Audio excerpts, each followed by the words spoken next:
कोचड़ी में वधंदड़ बदअमनी खिलाफ धरती धड़ी तहरीक के कारकुननि पारां एसएसपी ऑफिस गंबट अॻियां एहतजाज पुलिस खिलाफ नारेबाज़ी।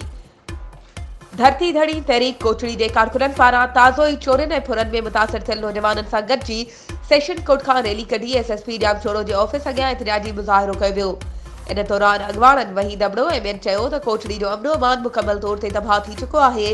पुलिस ॾोहारनि खिलाफ कार्रवाई करण खां लाचार आहे, जॾहिं त हद में मंशियात फरोशनि ऐं ॾोहारनि सां पुलिस पाण भाङे भाईवार आहे।